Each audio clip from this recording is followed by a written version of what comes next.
فرزند زہرا یہ حالات برے ہیں۔ کاشانۂ بصیرت ویب سائٹ، واٹس ایپ اور یوٹیوب چینل پر مشتمل ایک ایسا مکمل پلیٹ فارم جس پر محروم بصارت کے لیے بالخصوص اور تمام افراد کے لیے بالعموم سینکڑوں کی تعداد میں مستند اسلامی کتب دستیاب ہیں۔ لہذا گزارش ہے کہ آپ اپنی ذمہ داری نبھاتے ہوئے کاشانۂ بصیرت کی ویب سائٹ کو وزٹ، واٹس ایپ چینل کو فالو اور یوٹیوب چینل کو سبسکرائب کرنے کے ساتھ ساتھ بیل آئیکن کو پریس کیجیے تاکہ آپ علم کے حصول کے ساتھ ساتھ مذہب اہل بیت کی اشاعت میں بھی اہم کردار ادا کرتے رہیں۔ کاشانۂ بصیرت۔ حالات برے ہیں۔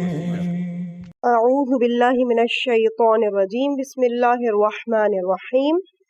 کتاب 1001 داستان علی کی ریڈنگ کاشانۂ بصیرت کے پلیٹ فارم سے کی جا رہی ہے۔ ہم صفحہ نمبر 549 پہ پہنچ چکے ہیں اور ہیڈنگ ہے جنگ صفین میں ابوالفضل عباس علیہ السلام۔ جنگ صفین جو کہ حضرت علی اور معاویہ کی افواج کے درمیان ہوئی، حضرت عباس علیہ السلام اس وقت صرف 14 سال کے تھے، لیکن ماشاء اللہ ان کا قد و قامت جو کوئی بھی دیکھتا تو 18-20 کا سمجھتا۔ جنگ کے دوران ایک دن انہوں نے اپنے بابا سے اجازت طلب کی کہ وہ جنگ میں جائیں۔ حضرت علی علیہ السلام نے ان کے چہرے پر ایک نقاب ڈال دیا اور ان سے کہا کہ ایک انجان جنگجو کی حیثیت سے میدان میں حملہ آور ہو جاؤ۔ شامی افواج ان کے شاہانہ انداز سے سمجھ گئیں کہ ایک بہادر، جرأت مند اور قوی نوجوان میدان میں اترا ہے۔ معاویہ کے فوجی مشیر آپس میں مشورہ کرنے لگے کہ اس جوان رعنا کے مقابلے میں ایک نوجوان میدان میں بھیجا جائے، لیکن اس ہاشمی جوان کا رعب اور دبدبہ ان پر عجیب طریقے سے مسلط ہوا کہ وہ یہ فیصلہ نہ کر پائے۔ آخر کار معاویہ نے اپنے لشکر کے ایک بہادر ابن شعثا، جس کے بارے میں کہا جاتا ہے کہ وہ اتنا بہادر ہے کہ 10,000 جنگجوؤں سے اکیلا لڑ سکتا ہے، اس کو طلب کیا اور کہا کہ میدان میں جا کر اس ناآشنا جوان سے لڑو۔ ابن شعثا کہنے لگا کہ اے امیر شام، لوگ تو مجھے 10,000 جنگجوؤں کے مقابلے میں بھاری سمجھتے ہیں، کیا آپ مجھے اس قابل سمجھتے ہیں کہ ایک بچے سے جا کر جنگ کروں؟ معاویہ نے کہا کہ میں پھر کیا کروں؟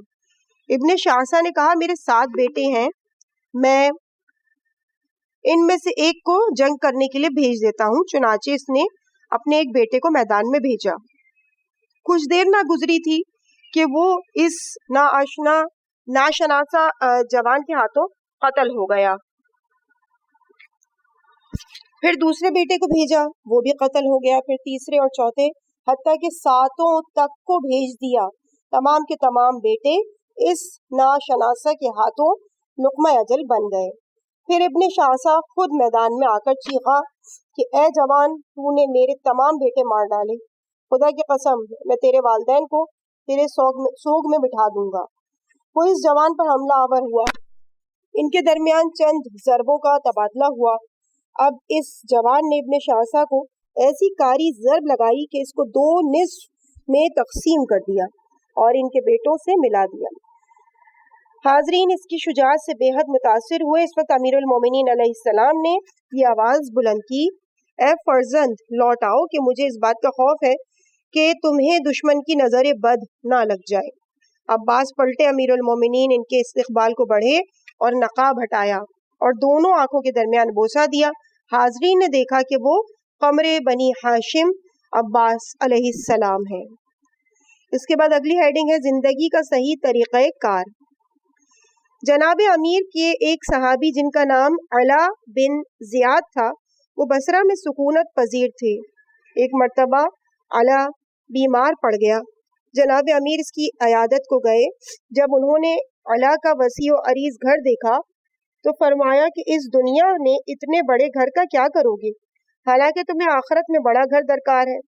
ہاں، اگر تم اس گھر کے ساتھ ساتھ آخرت کا گھر بھی چاہتے ہو تو اس گھر میں ہی رہتے ہوئے مہمانوں کی بہت زیادہ خاطر تواضع کرو اور عزیزوں سے صلہ رحمی کرو، اور حقوق و واجبات جیسا کہ زکوٰۃ کو اس گھر سے نکلتے رہنا چاہیے اور ہر صورت میں یہ حقوق اپنے حقداروں تک پہنچتے رہنے چاہیے، تب تمہیں آخرت کے حصے دار بھی بن سکتے ہو۔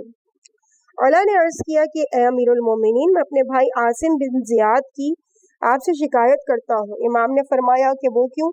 اس نے کیا کیا ہے؟ علا نے عرض کیا کہ اس نے حقیر سی عبا پہن کر دنیا سے کنارہ کشی اختیار کر لی ہے۔ علی علیہ السلام نے فرمایا کہ اس کو میرے پاس لاؤ۔ عاصم جناب امیر المومنین کے حضور میں حاضر ہوا۔ حضرت نے اس سے فرمایا کہ تو اپنی جان کا دشمن ہوا ہے، شیطان نے تیری طرف راستہ اختیار کر لیا ہے اور تجھے اپنا شکار بنا لیا ہے۔ تجھے اپنے گھر والوں پر رحم نہیں آتا؟ کیا تم یہ خیال کرتے ہو جو اتنی خوبصورت اور حلال اور طیب زندگی خدا نے تمہیں عطا کی ہے، کیا تم اس سے بہرہ اندوز نہیں ہونا چاہتے؟ تمہاری قدر و قیمت تو اس سے کہیں بڑھ کر ہے۔ عاصم نے عرض کیا کہ اے امیر المومنین، آپ بھی تو کھردرا لباس پہنتے ہیں اور سخت اور ناگوار غذا استعمال کرتے ہیں، میں تو آپ کے نقش قدم پر چلوں گا۔ امام نے فرمایا میں تمہاری طرح نہیں ہوں۔ اللہ تعالیٰ نے پیشواؤں پر واجب قرار دیا ہے کہ وہ اپنے نفس پر سختی سے کاربند ہوں اور اپنا طرز زندگی معاشرے کے کمزور ترین طبقے کے برابر قرار دیں، تاکہ فقراء اپنے فقر پر استقلال سے قائم رہیں اور صراط مستقیم سے بھٹکنے نہ پائیں، اور فقیر کی ناداری معصیت خدا کا باعث نہ بنے اور تنگ دستی فقراء پر شاق نہ گزرے۔ اصول کافی میں وارد ہوا ہے کہ عاصم نے امام کی یہ بات سنی تو فوراً اسے قبول کیا اور اپنی کھردری ابا اتار کر گوشہ نشینی کو خیر آباد کہہ دیا۔ اس کے بعد اگلی ہیڈنگ ہے باپ کا فرما بردار۔ معاویہ اور علی کی افواج کے درمیان جنگ صفین روز بروز تیز تر ہوتی جا رہی تھی۔ ایک دن حضرت علی علیہ السلام نے محمد حنفیہ کو بلایا اور فرمایا کہ میرے بیٹے، آج تو معاویہ کی فوج پر حملہ آور ہو۔ محمد حنفیہ شیر کی مانند معاویہ کی فوج کے دائیں جانب حملہ آور ہوئے اور دشمن کی صفوں میں تہلکہ مچا دیا اور بہت سو کو مار ڈالا اور بہت سو کو زخمی کر دیا۔ اپنے باپ کے حضور زخمی حالت میں آ کر عرض کیا، یا امیر المومنین، میں سخت پیاسا ہوں۔ امام علی نے ان کو پانی پلایا اور برتن کا بقیہ پانی ان کی زرہ پر ڈال کر فرمانے لگے، میرے فرزند، اس مرتبہ بائیں جانب حملہ کرو۔ محمد حنفیہ نے دشمن کی افواج کے بائیں جانب کاری ضربیں لگا کر واپس آئے تو سخت پیاسے تھے۔ باپ کے قریب جا کر فریاد کی، بابا پانی۔ امیر المومنین نے پانی کا ظرف ان کو دیا، محمد حنفیہ نے پیا۔ علی نے دوسری مرتبہ پھر ظرف کا باقی پانی محمد حنفیہ کی زرہ پر انڈیل دیا۔ ابن عباس کہتے ہیں، خدا کی قسم میں نے دیکھا کہ محمد حنفیہ کے جسم پر جا بجا زخم لگے تھے اور زرہ کے حلقوں کے درمیان سے خون ابل ابل کر باہر آتا تھا۔ جناب امیر نے چند لمحے ان کو مہلت دی اور پھر فرمانے لگے، میرے بیٹے، اس مرتبہ قلب لشکر پر حملہ آور ہو۔ محمد حنفیہ آگ کی طرح قلب دشمن پر گرے، جو کہ نیزار یعنی سرکنڈوں کی سرزمین پر گرتی ہے۔ اس نے ہر طرف سے سپاہی دشمن کو چرکے لگا دیے، دشمن کے بہت سے سپاہیوں کے ہاتھ اور سر کاٹے۔ پھر محمد نے اپنی سواری کی لگامیں اپنے بابا کی طرف موڑ دیں۔ جب پہنچے تو ان کے جسم پر اتنے زخم تھے کہ ان زخموں کی جلن سے ان کے آنسو رواں تھے۔ حضرت علی اپنی جگہ سے اٹھے اور محمد کی دونوں آنکھوں کے درمیان بوسہ دے کے فرمایا، تیرا باپ تجھ پر فدا ہو، آج تو نے مجھے خوش کر دیا اور جہاد کا حق ادا کر دیا۔ اب بتاؤ کیوں رو رہے ہو؟ محمد نے زخموں کی سوزش سے بے حال ہوتے ہوئے کہا، میں ہر مرتبہ موت کے منہ سے نکل کر آیا ہوں، مگر میرے دونوں بھائی حسن و حسین میدان میں نہیں آئے۔ امیر المومنین علیہ السلام نے دوبارہ محمد کی دونوں آنکھوں کے درمیان بوسہ دے کے فرمایا، میرے بیٹے، تو میرا بیٹا ہے، لیکن وہ دونوں پیغمبر کے فرزند ہیں، کیا قتل سے ان کی حفاظت نہ کروں؟ اس وقت محمد کو اس راز کی سمجھ آئی تو اس نے بڑی انکساری کے ساتھ والد کے حضور عرض کیا کہ آپ پر اور اپنے دونوں بھائیوں پر فدا ہو جاؤں، میرے بھائیوں کو کسی قسم کا نقصان نہ پہنچنے دیں۔ اگلی ہیڈنگ ہے مسجد زرار۔ امام صادق علیہ السلام نے فرمایا کہ جناب امیر المومنین علیہ السلام نے اپنے اصحاب کو کوفہ کے 5 مساجد میں نماز پڑھنے سے منع فرمایا۔ مسجد اشعث بن قیس کندی، مسجد جریر بن عبداللہ بجلی، مسجد سماک بن مخرمہ، مسجد شبز بن ربعہ اور مسجد تیم۔ امام صادق علیہ السلام نے فرمایا کہ جس وقت امیر المومنین کی نظر اس مسجد پر پڑی تو فرماتے یہ تیم کی 4 دیواری ہے۔ ان حضرت کی یہ بات کہنے کا مقصد یہ تھا کہ قبیلہ تیم یا کسی اعتبار سے حضرت کے معاون نہ تھے۔ انہوں نے تعاون سے ہاتھ کھینچ لیا اور وہ کینہ پرور لوگ حضرت کے ساتھ نماز بھی ادا نہ کرتے، چنانچہ انہوں نے اس 4 دیواری کو مسجد کا نام دے رکھا تھا اور اس میں وہ اہل ایمان کے خلاف سازشوں کی جال بنایا کرتے تھے، خدا ان پر لعنت کرے۔ اور یہ تیم ہے، اس کی اسپیلنگ ہے تے یہ میم۔ اگلی ہیڈنگ ہے مجھ سے کچھ الفاظ سیکھ لو۔ ایک مرتبہ علی علیہ السلام نے اپنے اصحاب سے فرمایا کہ مجھ سے چند کلمے سیکھ لو۔ جب تمہیں اپنی سواری پر سوار ہو گئے اور تمہاری سواریاں راہ پیمائی اور مسافرت کی وجہ سے درماندہ ہو جائیں تو تمہیں اس طرح کے کلمات نہیں ملیں گے۔ خبردار تم میں سے کوئی بھی سوائے اپنے پروردگار کے کسی سے امید نہ لگائے اور صرف اپنے گناہوں سے ڈرے۔ جب کسی چیز کے بارے میں لا علم ہو تو اس کے سیکھنے میں شرم محسوس نہ کرے۔ جب اس سے کسی ایسی چیز کے بارے میں سوال کیا جائے جو وہ نہیں جانتا تو وہ شرمندگی محسوس نہ کرے اور کہے کہ خدا بہتر جانتا ہے۔ اور جان لو کہ صبر و تحمل پیکر ایمان کے لیے سر کی حیثیت رکھتا ہے، اور جس بدن میں سر نہ ہو اس میں خیر نہیں ہے۔ اگلی ہیڈنگ ہے تکبر اور سلطنت کی تڑپ۔ عثمان کے دور حکومت کے بعد طلحہ اور زبیر علی کے قریب ترین افراد تھے۔ ان کو حضرت علی سے یہ توقع تھی کہ وہ دوسروں کی نسبت ان کے ساتھ امتیازی سلوک کریں اور ان سے ہر معاملے میں مشاورت کریں اور بیت المال کی صدارت میں ان کو دوسروں پر مقدم رکھیں۔ ایک دن وہ حضرت علی کے پاس آئے اور حضرت سے یہ تقاضا کیا کہ ان کو بعض شہروں کی عملداری پر مقرر کر دیا جائے۔ جب حضرت علی کی طرف سے منفی جواب ملا، انہوں نے محمد بن طلحہ کی وساطت سے یہ درست پیغام حضرت تک پہنچایا کہ ہم نے تمہاری خلافت کے دوران بڑی قربانیاں دی، اب جب کہ زمام حکومت تو امور تمہارے ہاتھ میں ہے تو تم ظلم و ستم پر اتر آئے ہو، اور تم نے مالک اشتر جیسے افراد کو کلیدی عہدوں پر فائز کر دیا ہے اور ہمیں نظر انداز کر دیا ہے۔ امام علی علیہ السلام نے محمد بن طلحہ کے ذریعے ہی ان کو جواب دیا کہ میں تمہاری خوشنودی کی خاطر کیا کام کروں۔ ان کو یہ پیغام ملا تو انہوں نے امام کو جواب دیا کہ ہم میں سے کسی ایک کو بصرہ کا گورنر اور دوسرے کو کوفہ کا حاکم بنا دو۔ حضرت علی نے فرمایا خدا کی قسم میں ان کو یہاں مدینے میں امین نہیں پاتا، تو میں ان کو کوفہ اور بصرہ کے لوگوں کے لیے امین کیسے مقرر کر دوں؟ پھر امام نے محمد بن طلحہ سے فرمایا طلحہ اور زبیر کے پاس جاؤ اور میری جانب سے انہیں کہو کہ اے بزرگواروں، امت کے بارے میں خدا اور رسول کے احکام سے ڈرو اور مسلمانوں پر ظلم روا نہ رکھو۔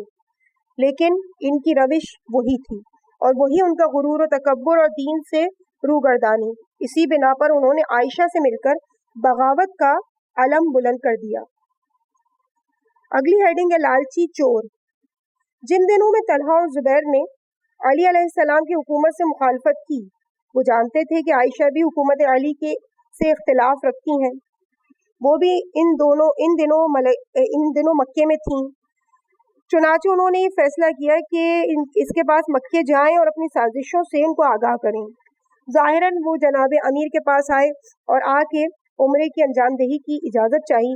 امام علی نے ان کو مخاطب کر کے فرمایا کہ تم لوگوں کا عمرہ کرنے کا ارادہ نہیں ہے، مگر ان دونوں نے بار بار قسمیں کھائیں کہ ان کا مخالفت کا کوئی ارادہ نہیں اور وہ امام کے ہاتھوں پر بیعت برقرار رکھیں گے۔ حضرت علی علیہ السلام نے فرمایا کہ میرے ہاتھ پر تجدید بیعت کرو۔ انہوں نے نئے سرے سے بیعت کی اور پھر مکے ہی میں حضرت علی کی حکومت کے خلاف کچھ لوگوں کو جمع کیا اور عائشہ کی ہمراہی میں بصرہ کی جانب عازم سفر ہوئے تاکہ وہاں جا کے بغاوت کا علم بلند کیا جائے۔ راستے میں ان کو یا علی یا عین لام چھوٹی ہے یا علی بن منبع میم نون بے ہے، جو کہ یمن سے حضرت علی کے لیے 4 لاکھ دینار کی خطیر رقم لے کے جا رہا تھا، ان سے ملاقات ہوئی۔ انہوں نے زبردستی اس سے وہ رقم ہتھیا لی اور اس کو اپنی افواج پر خرچ کر دیا۔ انہوں نے جو جنگ شروع کی اس میں ان کی فوج کے 13,000 اور حضرت علی علیہ السلام کی فوج کے 5,000 افراد مارے گئے۔ اگلی ہیڈنگ ہے نبائے عظیم کون ہے؟ علقمہ سے روایت ہے کہ جنگ صفین زوروں پر تھی کہ لشکر شام میں ایک شخص باہر نکلا، وہ اسلحہ سے لیس تھا اور قرآن کو اپنی گردن میں حمائل کیے ہوئے تھا، اور اس نے رجز پڑھنے کی بجائے، جیسا کہ عربوں کے ہاں جنگوں میں رواج تھا، اس نے سورہ نبا پڑھنا شروع کر دی۔ عَمَّ يَتَسَاءَلُونَ عَنِ النَّبَإِ الْعَظِيمِ الَّذِي هُمْ فِيهِ مُخْتَلِفُونَ۔ میں نے چاہا کہ آگے بڑھ کر اس کے ساتھ برسر پیکار ہو جاؤں، لیکن علی فرمانے لگے کہ اپنی جگہ پر رہو۔ یہ کہہ کر حضرت خود آگے بڑھ گئے اور اس سے کہا، کیا تم اس بڑی خبر کے بارے میں جانتے ہو جس میں وہ اختلاف کیا کرتے تھے؟ اس نے کہا، نہیں۔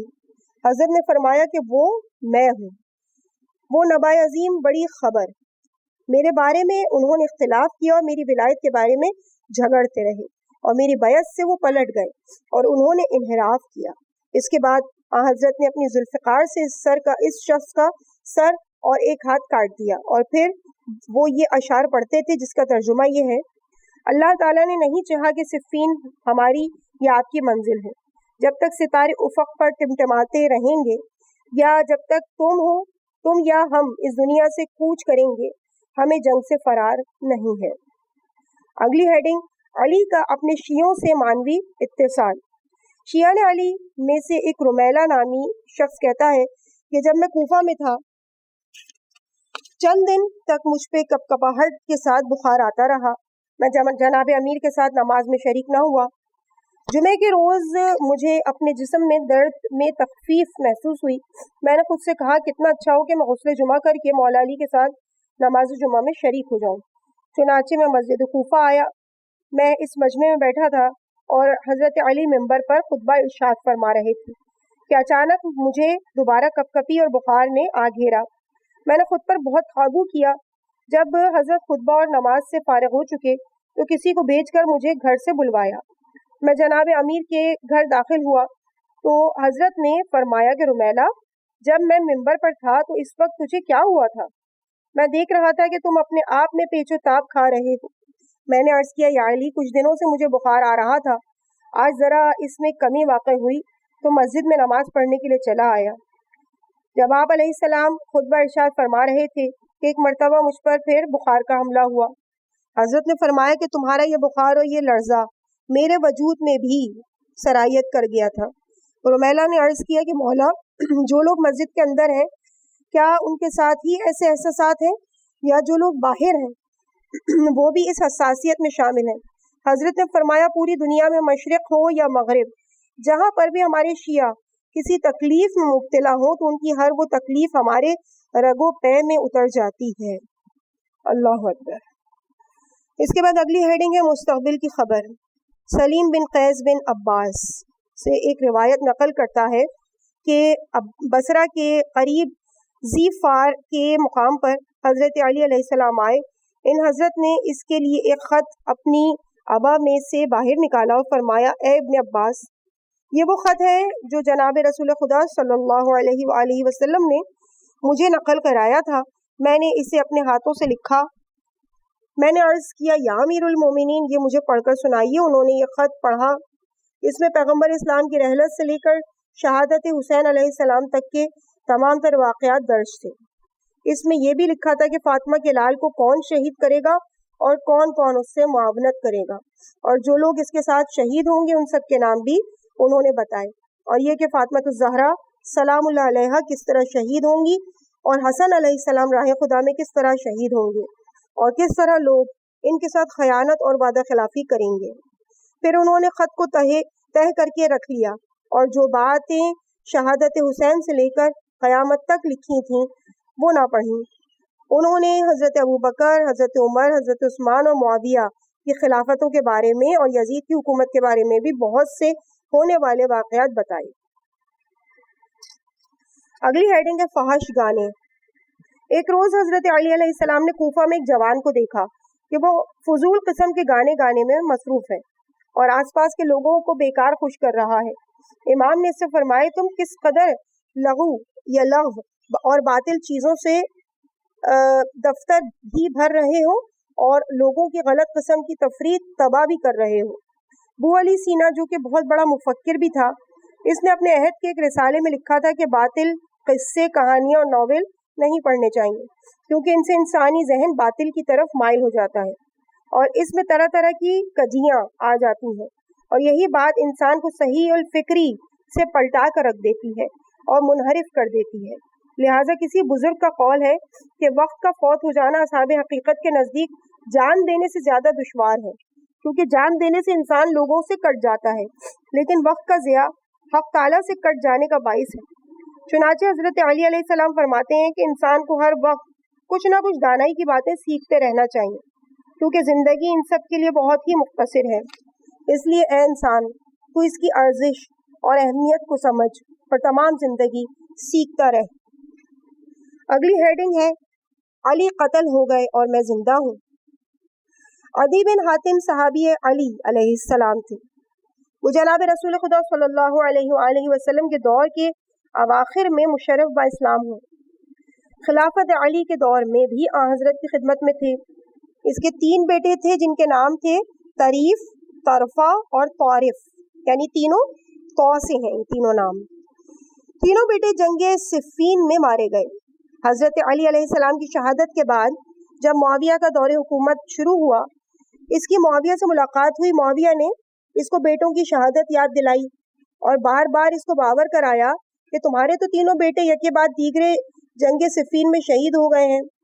وہ عدی کو مجبور کرتا تھا کہ علی کے بارے میں جیسی بات میں چاہتا ہوں ویسی تم بھی کرو۔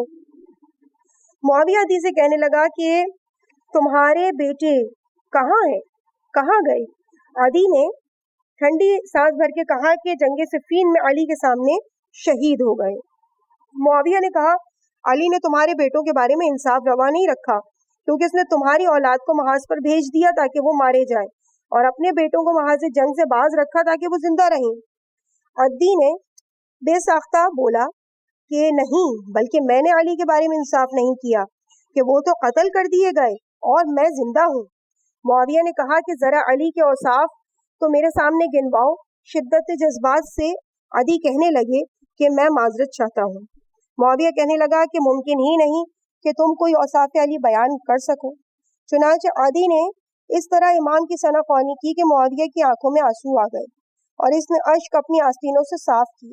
عظمت علی کے اعتراف میں کہنے لگا اللہ تعالیٰ رحمت کرے علی پر، واقعی وہ انہی اوصاف کے حامل تھے۔ اچھا تو اب تم اپنا حال کہو کہ علی کے فراق میں تم کیسا محسوس کرتے ہو؟ عدی کہنے لگا اس ماں کی طرح جس کے فرزند کا سر اس کے دامن میں ہی قلم کر دیا گیا ہو۔ اس کے بعد اگلی ہیڈنگ ہے خلیفہ مسلمین کی زندگی۔ اسود بن قیس کہتا ہے کہ علی راہبہ یعنی کوفہ میں لوگوں کو کھانا کھلایا کرتے تھے۔ جب اس سے فراغت ہوتی تو پھر اپنے گھر لوٹتے اور گھر آ کر کھانا کھاتے۔ ایک صحابی کہتے ہیں کہ میں نے اپنے تئیں سوچا کہ علی لوگوں کو دیے جانے والے کھانے کی نسبت لذیذ تر کھانا گھر میں کھاتے ہیں۔ وہ کہتے ہیں کہ میں اپنے گھر کا کھانا چھوڑ کر علی کے تعاقب میں گیا اور ان کے گھر پہنچ گیا۔ جناب امیر نے مجھ سے مخاطب ہو کے فرمایا کیا تو نے کھانا کھا لیا؟ میں نے عرض کیا نہیں، تو فرمانے لگے کہ پھر میرے ساتھ ہی کھانے میں شریک ہو جاؤ۔ انہوں نے فضہ سے کہا اور آواز دی۔ میں نے دیکھا کہ ایک کنیز آئی، مولا نے اس سے فرمایا کہ ہمارے لیے کھانا لے آؤ۔ وہ کنیز لسی کے ساتھ انچھنے آٹے کی روٹی لے آئی اور اس خشک روٹی کو لسی میں بھگویا۔ میں نے جناب امیر المومنین کی خدمت میں عرض کیا کہ آپ بغیر بھوسے کی روٹی منگوا لیتے تو ذرا بہتر تھا۔ علی گریہ فرمانے لگے اور فرمایا بخدا میں نے ہمیشہ خانہ رسول میں بھوسے والی روٹی ہی دیکھی ہے، یعنی میں نے کبھی خانہ رسول میں چھنے ہوئے آٹے کی روٹی کسی کو کھاتے ہوئے نہیں دیکھا۔ اگلی ہیڈنگ ہے 4 بڑے غم۔ ایک دن جناب امیر المومنین علی علیہ السلام گھر سے باہر نکلے۔ سلمان فارسی رضی اللہ تعالی عنہ کی نظر ان پر پڑی تو استقبال کو لپکے۔ حضرت علی علیہ السلام نے سلمان فارسی سے فرمایا سلمان تم نے صبح کیسے کی؟ انہوں نے عرض کیا کہ میری صبح اس حال میں ہوئی کہ مجھے 4 غم ہیں۔ امام نے فرمایا کہ وہ 4 غم کیا ہیں؟ سلمان نے کہا سب سے پہلے غم اہل خانہ، سب سے پہلے غم اہل خانہ جو مجھ سے روٹی اور دیگر ضروریات زندگی چاہتے ہیں۔ دوسرا غم خالق کہ جو مجھ سے اطاعت چاہتا ہے۔ تیسرا غم شیطان جو مجھ سے گناہ چاہتا ہے، اور چوتھا غم عزرائیل جو مجھ سے روح کا طلبگار ہے۔